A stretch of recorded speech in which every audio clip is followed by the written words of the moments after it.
تا به حال به این فکر کردید که چطور یک کتاب دعا می تواند از هزاران شمشیر خطرناکتر باشه؟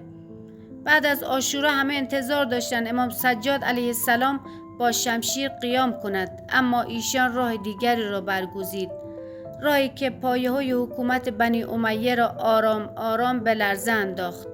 صحیفه سجادیه فقط یک کتاب دعا نیست، بلکه مدرسه برای تربیت انسانها، بیدار کردن دلها و مبارزه با ظلم است. اما چگونه دعا توانست به سلاحی تبدیل شود که دشمن از آن می ترسید؟